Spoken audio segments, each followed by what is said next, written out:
২০০৫ সালের দিকে মেরিল সোপের একটি বিজ্ঞাপনের মাধ্যমে শোবিজে প্রবেশ করেন সাদিয়া জাহান প্রভা। বিজ্ঞাপনের পর নাটকেও সফল হন তিনি। বেশ কয়েকবার তার সিনেমায় অভিনয়ের কথাও শোনা যায়। নিয়মিত না হলেও এখনও মাঝে মধ্যে টেলিভিশনের পর্দায় দেখা যায় তাকে।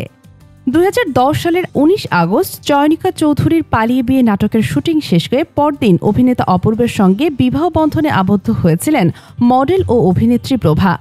কিন্তু তার আগেই তরুণ ব্যবসায়ী রাজীব হাসানের সঙ্গে তার বাগদান হয়। বিয়ের পর এই রাজীবের সঙ্গেই প্রভার কিছু ব্যক্তিগত মুহূর্তের ভিডিও ছড়িয়ে পড়ে অনলাইনে। রাজীবের সঙ্গে অন্তরঙ্গ হওয়ার ভিডিও ছড়িয়ে পড়ার পর এক পর্যায়ে বিচ্ছেদ হয়ে যায় প্রভা অপূর্বর। এরপর পর্দার আড়ালে চলে যান প্রভা। এবার এ ব্যাপারে ফেসবুকে সেসব বিষয়ে কিছু তথ্য দিলেন তিনি। প্রভা লিখেছেন, আমি কোনো প্রতারণা করি নাই। আমি চুপ করে থাকি বলে এই না যে আপনারা আমাকে নিয়ে যা খুশি তাই বানিয়ে বলবেন। আমার শুধু মনে হচ্ছিল আপনাদের কাছে প্রমাণ করে কি লাভ। উপরে যিনি আছেন, যার কাছে যাব, যিনি বিচারকারী, তিনি জানলেই তো হয়।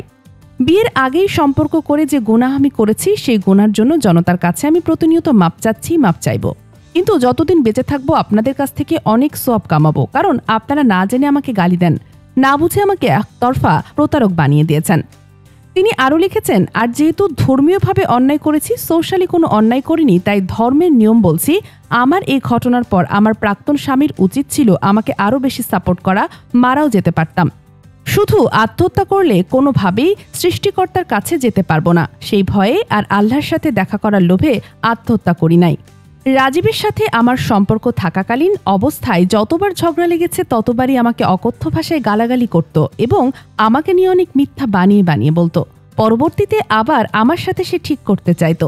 ও ক্রিমিনাল, কিন্তু আমি অনেক বড় ছাগল ছিলাম। একটা মানুষ যখন সম্পর্ক টেকে না, সম্পর্কে টানাপোড়েন শুরু হয়, তখন আমার ব্যক্তিগত চরিত্র নিয়ে বাজে কথা বলে। তাহলে সেই মানুষটার কাছে কেন বারবার আমি ছুটে যাই? ভয় ছিল। বিশ্বাস করেন, ভালোবাসা অনেক আগেই মরে গিয়েছিল। ভয় ছিল ক্ষতির ভয়, যেটা সত্যিতে পরিণত হয়। আত্মহত্যা করিনি বলে আপনারা আমাকে প্রতিনিয়ত ইন্সপায়ার করেন, মেরে ফেলতে চান, না জেনে না বুঝে আমাকে বিভিন্নভাবে খারাপ মানুষ হিসাবে প্রতিষ্ঠা করতে চান।